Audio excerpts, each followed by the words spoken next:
I used to believe my marriage was steady, predictable in the best possible way. Our life wasn't glamorous, but it was stable. Dinners at the same oak table we bought on clearance 15 years ago. Saturday mornings spent grocery shopping, Sunday evenings with a bottle of red wine split between 2 glasses. Nothing extraordinary, but after years of long workdays, I had come to appreciate the quiet rhythm of it all. That night began no differently. I'd already washed the dishes, folded a load of laundry, and was settling into the worn leather armchair in the living room. The TV played softly in the background, some baseball highlights I wasn't really watching. I remember thinking how strange it felt that Emma, my wife, hadn't texted to say she was running late. She was usually punctual, or at least polite enough to let me know if work had kept her longer than expected. The clock on the mantel ticked past 11. I considered calling her, but before I reached for my phone, I heard it, the slow crunch of tires rolling over gravel in our driveway. Headlights cut across the curtains, casting tall, shifting shadows on the walls. She came in a few minutes later, keys jingling nervously in her hand. Emma smiled too quickly, as if rehearsed, her cheeks flushed more from tension than the cool night air. "Sorry, traffic was a nightmare," she said, dropping her purse on the counter. I wanted to believe her. God, I wanted to. But something about the way her shoulders stayed stiff, the way she avoided my eyes as she tugged off her coat, made my chest tighten. I followed her outside, pretending I'd forgotten to lock my truck. That's when I saw it.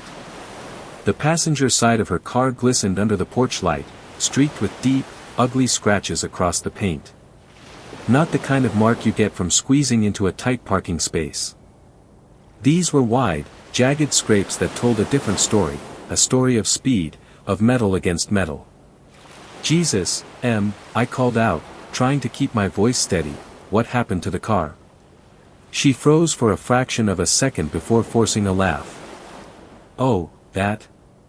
Some idiot must have clipped me at the lot when I stopped for coffee. I didn't even notice until I got back." Her explanation slid out too easily, like a lie she'd already practiced. I stared at the damage again. The dent sat lower than a typical bumper hit. It looked more like her car had been sideswiped at force, not tapped by someone parking. "You should have left a note on their windshield," I said carefully. "Or at least called the police." "Insurance." "It's fine," she cut me off quickly, brushing past me toward the front door. No one was around. "It's just paint, nothing serious." But her voice trembled, and she didn't wait for me to follow. Inside, Emma moved with restless energy, pouring herself a glass of water, changing into her pajamas with the swiftness of someone trying to wash away evidence of the day. When I joined her in bed later, she was already turned to the wall, her breathing exaggerated, pretending to sleep. I lay awake staring at the ceiling fan, listening to the uneven rhythm of her breath. The house felt different that night, colder somehow, though the heater hummed softly in the vents. I told myself I was overthinking. Married couples hit rough patches, people come home late. Cars get scratched. It didn't have to mean anything. And yet, the image of those deep marks on the silver paint wouldn't leave me. Something in my gut whispered that this was not the kind of accident you just ignore. As I finally drifted toward sleep, I couldn't shake the feeling that the scratch on Emma's car was more than just damage to metal. It was a crack, small but undeniable, in the life I thought we had built together. The next morning, October 17th, began the way every other Tuesday usually did. I woke up at 6:30, brewed coffee in the old French press Emma and I had received as a wedding gift, and set out 2 mugs on the counter. Normally, she would join me within minutes, her hair messy, her voice still heavy with sleep, mumbling about how much she hated mornings. But that day, she came downstairs already dressed for work, hair perfectly straightened, makeup flawless, as if she'd been up for hours. She moved briskly, too briskly, pouring coffee but never once looking at me. "You're up early," I said, watching her stir sugar into her cup. She smiled without warmth. "Couldn't sleep well. Might as well get a head start." I nodded but didn't reply. The silence between us stretched, uncomfortable, broken only by the clink of her spoon against the ceramic. She set the cup down, grabbed her purse, and leaned over to kiss my cheek. Her lips were cool, detached. "I might be home late tonight," she said quickly. "There's a project deadline. Don't wait up." And then she was gone, the front door closing a little too firmly behind her. I stood there staring at the empty space she left, my coffee untouched. Emma had worked at the accounting firm in town for 7 years. I knew her schedule almost better than she did. Tuesdays were never deadline days. That nagging unease from last night twisted deeper. After she left, I stepped outside to take a closer look at her car. The morning sun revealed the damage more clearly. Scratches ran across the passenger side, sharp grooves cutting into the silver paint, and a dent caved near the wheel well. But what caught my attention wasn't just the size of the damage, it was the faint smear of red paint embedded in the grooves. The other car had been red. I crouched lower and touched the mark with my thumb. It hadn't been there before. I kept my vehicle spotless, I would have noticed. My pulse quickened. By the time I left for work, I couldn't shake the thought, she hadn't just been clipped in a parking lot. Someone had hit her hard. That evening, I tried to catch her off guard. "So, which lot was it yesterday?" I asked casually over dinner, cutting into the reheated lasagna she'd pulled from the fridge. Emma paused mid-bite, her fork hovering. "What do you mean?" "The parking lot. Where the accident happened." "Was it at the coffee shop near Main Street?" She blinked, then shook her head. No, it was, by the mall. You know, that Starbucks by the exit." But something in her tone faltered, and I knew instantly she was lying. Because that Starbucks had closed down last spring. I said nothing, only nodded as if satisfied. But inside, every alarm bell was ringing. That night, after she went to bed, I stayed up scrolling the local news on my phone. Around midnight, I found it. Fatal hit and run on Oak Ridge Avenue. 1 dead, driver fled scene. The article said a pedestrian had been struck around 10:45 p.m. The same time Emma had come home, flushed and shaken. Witnesses reported a silver vehicle speeding away. Silver. My throat went dry. Our Toyota Camry was silver. The article didn't give many details, only that the victim was a man in his 50s walking home from work. Police were searching for the driver. I put the phone down, staring into the dark room where Emma slept peacefully beside me. My hands were trembling. She had said parking lot. She had said no one was around. She had said it was just paint. But the scratches told another story. The news article told another story. And deep down, I was starting to understand something I didn't want to admit. Emma hadn't just lied to me. She might have been there, at that exact street, at the exact time, when someone's life was stolen. And worst of all, I had the horrible feeling she hadn't been alone. The morning after I read that article, the world looked the same, but nothing felt the same. It was October 18th, 7:15 a.m. when I walked into the kitchen. The sunlight spilled across the counter, lighting up Emma as she stood there, calmly buttering toast as though the night before hadn't happened. She wore a soft gray sweater, her hair perfectly styled, humming to herself like everything was normal. Normal. But all I could see was the headline echoing in my mind. Fatal hit and run on Oak Ridge Avenue. Silver vehicle suspected. She glanced up and caught me staring. "You okay?" I forced a smile, though my chest felt tight. "Yeah. Just tired." She set down the knife, wiping her fingers on a napkin. "I'll be late tonight again. More deadlines. The same excuse. Again." I didn't argue. I just watched as she kissed me lightly and grabbed her keys. The sound of her heels against the hardwood floor felt sharper than usual, each step like a nail being driven in. When the door closed behind her, I exhaled a breath I hadn't realized I was holding. The moment her car pulled out of the driveway, I opened my laptop and searched local news again. This time, there was a follow-up. The victim had been identified. Daniel Brooks, 54, father of 3, worked at the shipping warehouse on Oak Ridge. He had been walking home from his late shift. My stomach churned as I scrolled further. Witnesses described the car, silver sedan, possibly a Toyota. Damage likely to the passenger side. My hands went cold. That was Emma's car. Exactly Emma's car. I stood abruptly, pacing the kitchen. It was too much to ignore now. Too precise, too coincidental. The scratches, the dent, the red paint, the timing, the lies. I went outside and studied her Camry again in the daylight. The scratches weren't just superficial, they cut deep into the metal, jagged as though 2 cars had scraped together while one tried to escape. But then I noticed something else.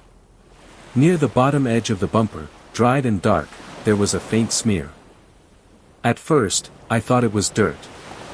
But when I crouched down closer, my heart nearly stopped. It was brown. Dark brown. Almost black. I told myself it could be mud. Old grease. Anything but what I knew it looked like. But deep down, I couldn't lie to myself. It looked like dried blood. I stumbled back, pressing a hand to my mouth. My breathing came fast, shallow. When I finally walked back inside, the house felt suffocatingly quiet. The tick of the wall clock echoed like a hammer in my skull. I turned on the TV, desperate for noise. The local channel was running a segment on the hit and run. A reporter stood near a small memorial on the sidewalk, flowers, candles, and a framed photo of a smiling man in a baseball cap. Daniel Brooks. His wife stood beside the reporter, eyes red, voice breaking as she spoke. He was the kind of man who always stopped to help. He had 3 kids waiting at home for him. Whoever did this, please do the right thing. Come forward. Her voice cracked into a sob, and she turned away from the camera. I sank into the couch, my head in my hands. Because even though Emma hadn't admitted a thing, even though part of me still wanted to deny it, I couldn't escape the truth staring me in the face. She hadn't just lied to me. She hadn't just dented her car. She had been there. On that street. At that exact time. And she had driven away. What made my stomach twist even harder was something else, something I hadn't wanted to face until now. The passenger seat. Last night, when I'd opened her car door to grab my jacket, I'd noticed it was slid back farther than usual, as if someone taller than Emma had been sitting there. She hadn't been alone. Whoever had been with her, they knew. They were part of this. And together, they had left a man dying on the asphalt. That night, when Emma came home and smiled at me like nothing had happened, I smiled back. But inside, something dark and heavy had already begun to grow. Because now, I wasn't just suspicious. I was certain. And I needed to know who else had been in that car. By the end of that week, my nerves felt like frayed wires ready to snap. Every glance at Emma was a reminder of the silver Camry parked outside, its scratches gleaming like scars under the porch light. On Friday night, she came home late again. 11:30. No call, no text. She stepped inside with that same rehearsed excuse, work ran over. You know how it is. But I knew. I knew deadlines weren't the reason. When she disappeared upstairs to shower, I went outside. The October air was sharp, cutting through my sweater, but adrenaline burned warmer than the cold. I opened the passenger side door of her car and started looking. At first, nothing unusual. Some receipts in the glove box, a pack of gum in the console. Then, under the seat, half tucked into the carpet, I found it. A scarf. Deep burgundy, silk, faintly scented with cologne that wasn't mine. Not Emma's style either. She never wore silk scarves. My stomach twisted. Whoever had been sitting in that seat had left this behind. And she hadn't bothered to tell me. I folded the scarf slowly, like handling evidence at a crime scene, and slipped it into my jacket pocket. My hands shook as I locked the car again. Later, while she dried her hair in the bathroom, I confronted her, carefully, testing her. "Long night?" I asked. She nodded, avoiding my eyes in the mirror. "Yeah. We've been slammed at work. Anyone else helping you stay late? Maybe Michael from your team?" Her brush froze mid-stroke. Just a flicker, but I caught it in the mirror. Then she forced a smile. "No, just me and a pile of spreadsheets." "Why?" I shrugged, masking the pounding of my heart. "Just wondering." She didn't answer, just kept brushing, faster now, like she could erase the question from the air. When we finally lay down to sleep, I reached out instinctively, placing my hand over hers. For 17 years of marriage, that simple touch had been our anchor. But now, she pulled her hand away almost instantly, turning onto her side. The rejection stung sharper than a knife. I lay awake, staring at her back. In the quiet, my thoughts grew darker. The scarf. The scratches. The dried stain on the bumper.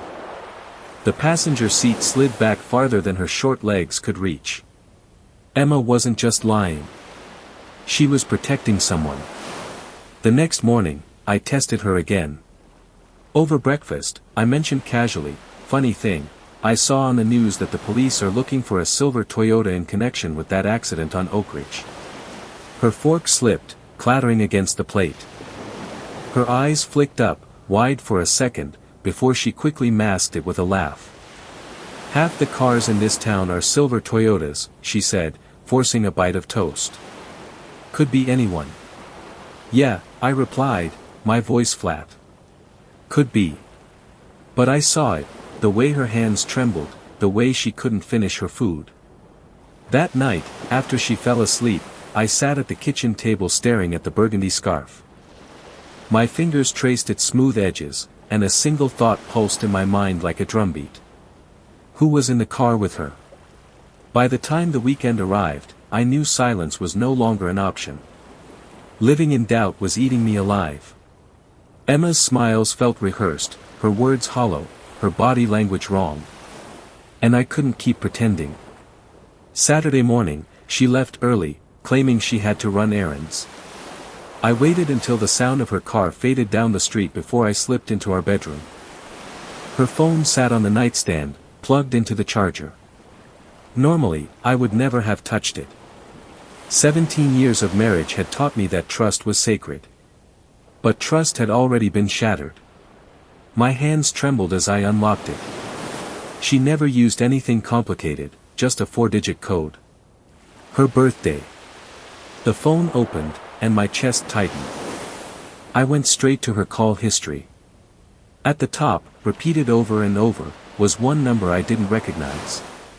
Dozens of calls, often late at night. Some lasting minutes, others nearly an hour. My stomach turned. I copied the number onto a scrap of paper and then checked her messages. The thread was empty, wiped clean. Too clean. But one thing she hadn't hidden was her voicemail. There was a saved message from 2 nights ago, timestamped just after 11 p.m., the night she'd come home late again. I pressed play. "Emma, it's me. Call me back when you can. I'm not sure how much longer I can keep this secret. They're asking questions. Just, please, don't leave me hanging." A man's voice. Calm, but strained. I froze. My pulse thundered in my ears. She wasn't just hiding an affair. She was hiding a witness. I quickly looked up the number online. Within seconds, a name appeared, Mark Jensen. My gut twisted. I knew the name. Mark was one of her colleagues at the firm, the guy she mentioned casually in passing whenever she talked about work deadlines. Always, mark this, mark that. I had thought nothing of it.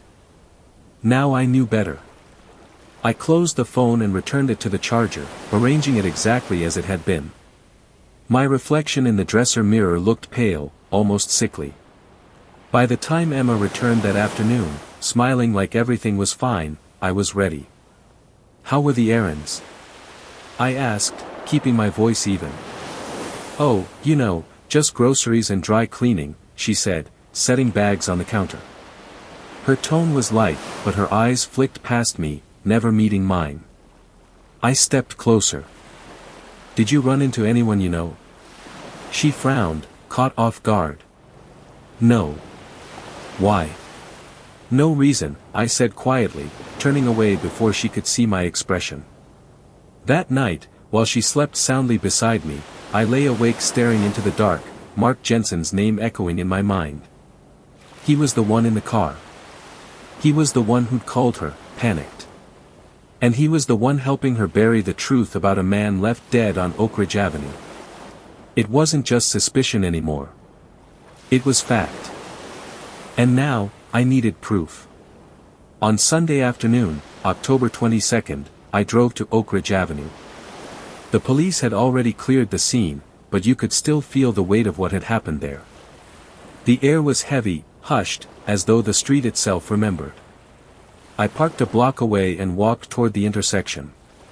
My shoes crunched against the gravel, and each step sounded too loud, disrespectful somehow. Then I saw it. A small wooden cross, stuck into the ground near the curb. Flowers leaned against it, some fresh, some already wilting. A framed photo of Daniel Brooks smiled back at me, his cap tilted sideways, his children's drawings tucked into the bouquet.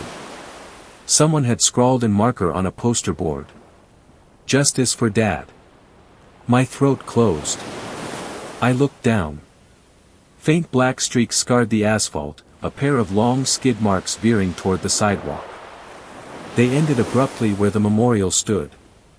I crouched low, running my hand across the worn rubber traces. That was where his life had ended. I followed the marks back toward the road, and my stomach dropped. Embedded in the gutter were tiny silver flakes of paint, chipped and dulled by rain. I picked one up, holding it to the light. It was the same shade as Emma's Camry. For a moment, the world tilted sideways. My hand shook, the shard trembling between my fingers. I didn't want to believe it, but denial had nowhere left to hide. Her car hadn't just been scratched. It had killed a man. I staggered back to the curb, clutching the flake of paint like evidence. In my mind, I replayed the image of the dent on her car, the deep grooves where another vehicle, or maybe Daniel's belongings, had collided with her side. I saw again the smear beneath the bumper.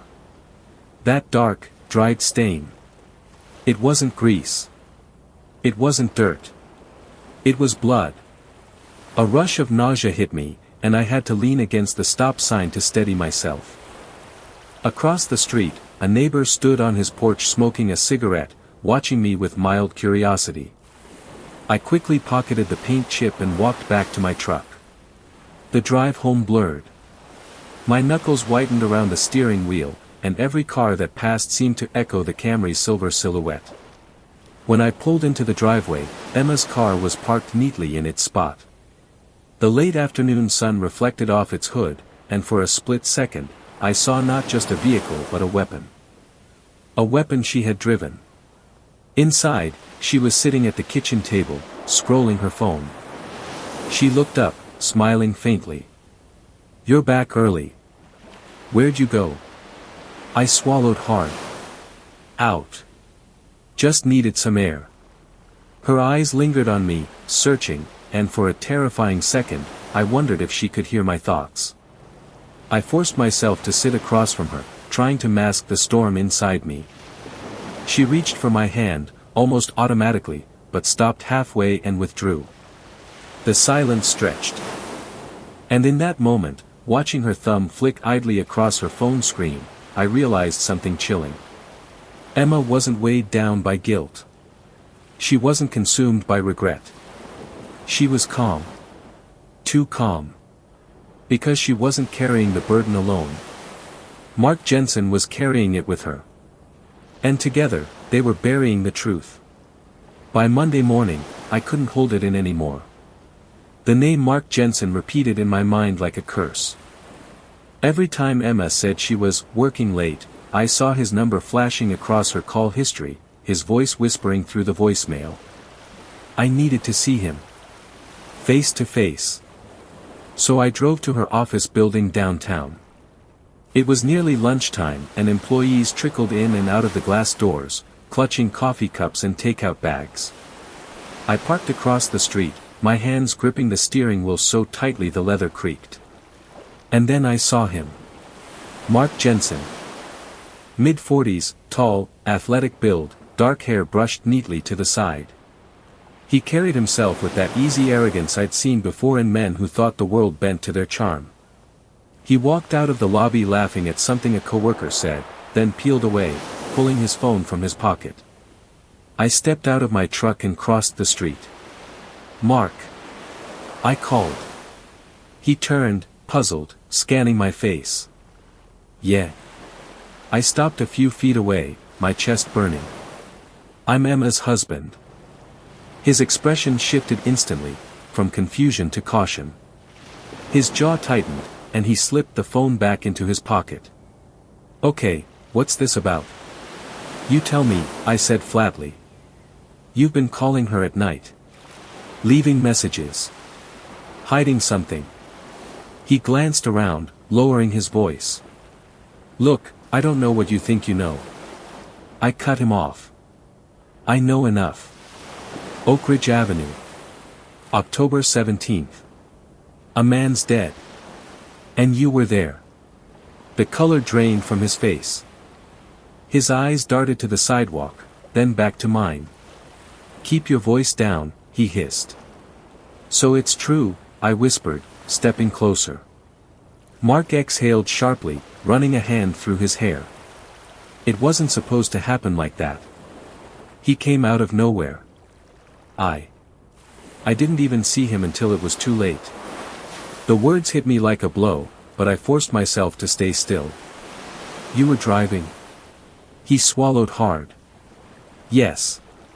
Emma begged me not to stop. Said it would ruin everything.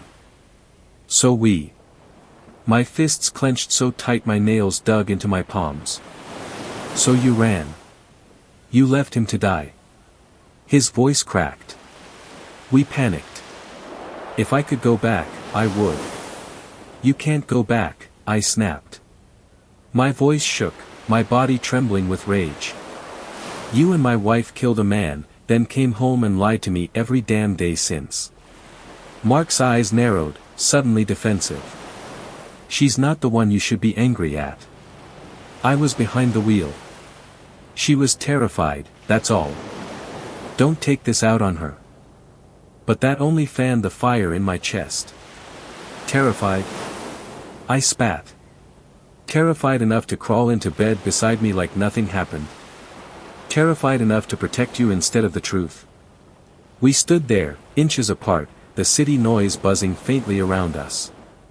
For a moment, I wanted to hit him, to break his calm facade, to make him feel even a fraction of the pain that was tearing me apart. But I didn't. I forced myself to step back. Listen to me carefully, Mark, I said, my voice low, shaking. You might think you and Emma have this secret buried. But I know. And I'm not going to let either of you pretend this never happened. His mouth opened as if to argue, but I didn't give him the chance. I turned and walked back toward my truck, my legs heavy, my vision swimming with red. Behind me, I heard him call out softly, almost pleading. Please, don't ruin her life over this. I didn't look back. Because as far as I was concerned, she had already ruined mine. That night, October 23rd, the silence in our house felt heavier than ever. Emma sat on the couch, scrolling her phone with that same false calm, while I stood in the doorway watching her. I couldn't hold it in anymore. Emma, I said, my voice low but steady, we need to talk. She looked up, startled, her smile faltering. About what? I stepped closer, the living room suddenly too small, too suffocating. About Oak Ridge Avenue. About the man who's dead. About you and Mark Jensen. Her phone slipped from her hand, clattering to the floor. Her face drained of color, and for a long, tense moment, she just stared at me, lips parted but no words coming. Finally, she whispered, "Who told you?" The admission hit me harder than if she'd screamed denial. My chest tightened, my breath sharp. So it's true. She buried her face in her hands, shaking her head. It was an accident. You have to believe me. He came out of nowhere. My voice broke into a harsh laugh. I don't care how it happened, Emma. A man is dead. You lied to me, night after night, like you could just erase it with excuses about work deadlines. She looked up, eyes glistening. I was scared. We both were. Mark was driving. I don't care who was driving. I roared, slamming my hand against the wall. She flinched. You were there. You watched him hit that man, and instead of stopping, instead of helping, you ran. You ran, Emma. Tears slipped down her cheeks. She reached toward me, desperate. Please. You don't understand. If we stopped, Mark would have gone to prison, his career ruined. Everything would have been destroyed. Destroyed? I spat, jerking away from her touch. Do you think our life isn't destroyed already? Do you think I can lie in bed with you knowing you left a man dying on the pavement? Knowing you chose him over the truth? Her sobs grew harsher, and she collapsed onto the couch, clutching a pillow like it could protect her. I didn't choose him. I panicked. I thought if we pretended it never happened, it would go away. I stared at her, my wife of 17 years, trembling and broken in front of me. And yet, I felt nothing but hollow rage. You didn't panic, Emma, I said, my voice cold, final. You made a choice. You chose silence. You chose him. And now, I can't unsee that. She covered her face, whispering through tears. Please, don't tell anyone. Don't ruin us. I stood there for a long moment, watching her crumble. The woman I once trusted more than anyone was begging me to help her bury the truth. But I couldn't. I turned and walked upstairs without another word. Each step echoed like a hammer striking nails into the coffin of our marriage. Behind me, her sobs filled the house like a storm I couldn't escape. And for the first time in 17 years, I closed the bedroom door and locked it. That night I didn't sleep. I lay on the bed fully dressed, staring at the ceiling while Emma wept downstairs. The house that had once been my sanctuary now felt like a prison, the walls pressing in tighter with every hour. At 2 a.m., I rose and went to the window. Her silver Camry sat in the driveway, the scratches catching faint moonlight. To anyone else it was just another car. But to me, it was a tombstone on wheels. I closed my eyes and saw his face again, the photo on the memorial. Daniel Brooks. A father, a husband. He had 3 kids waiting for him at home. They would never see him again because my wife and her lover decided their careers, their comfort, were more important than a dying man on the pavement. My fists clenched. I wanted to scream, to shatter every glass in the kitchen, to burn that damn scarf I'd found in her car. But anger wasn't enough anymore. I needed to act. At dawn, I went downstairs. Emma was curled on the couch, still in yesterday's clothes, her face pale and swollen from crying. She looked up when I entered, her eyes full of fear. Connor, she whispered, her voice raw. Please. Say something. I stood over her, arms crossed, my jaw tight. I don't know who you are anymore. Her lips trembled. I'm still me. I made a mistake. A mistake. My voice cracked like a whip. A mistake is burning dinner. Forgetting an anniversary. This was a crime. A man is dead, Emma. And you and Mark drove away. Her tears started again. If you tell the police, I'll lose everything. My job, my life, us. There is no us, I said quietly, the words tasting like ash. Not after this. She buried her face in her hands, rocking back and forth. I turned and walked into the kitchen. My hands shook as I opened the drawer where we kept notepads and pens. Slowly, deliberately, I wrote down every detail, the voicemail from Mark, the scarf, the paint chips from Oak Ridge, the dent in her car. I tucked the note into an envelope and sealed it. When I looked up, Emma was standing in the doorway, watching me with hollow eyes. "What are you doing?" she whispered. "Making sure the truth doesn't stay buried," I said. She took a step forward, desperation dripping from her voice. "Please, Connor, I'm begging you.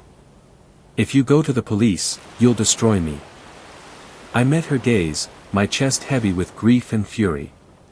"You destroyed us the moment you chose to drive away." I walked past her, grabbed my keys, and left the house. Her voice followed me into the morning light, broken, pleading, but I didn't turn back. As I drove toward the police station, the envelope sat heavy on the passenger seat beside me. I knew once I handed it over, nothing would ever be the same. But then again, nothing was the same already. The envelope felt like a stone in my hands when I slid it across the counter at the Millfield police station. The officer on duty didn't ask many questions, just glanced at the sealed flap, noted my trembling hands, and nodded.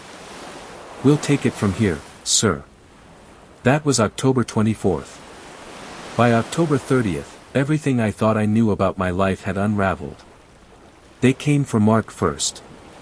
Pulled him out of the firm's parking lot in broad daylight. The local news filmed it, their cameras zooming in as he shouted something about an accident, his wrists cuffed behind him. Emma was next. The knock came on a gray Thursday morning. I opened the door, and two detectives stood there, their expressions unreadable. Emma appeared behind me, her face pale, lips trembling. "Mrs. Wallace," one of them said, "you're under arrest for obstruction of justice and aiding and abetting in a felony hit-and-run." She gasped, stumbling back. Her eyes locked on mine, wide and desperate. "Connor, please, don't let them." But I didn't move. For the first time in weeks, my body felt still, grounded. I stood aside as they cuffed her hands and led her to the cruiser. She turned once more, her face streaked with tears, mouthing words I couldn't hear through the glass. The car pulled away, taillights vanishing down the street. And then it was just me. Alone. The silence that followed was suffocating, but it was also honest.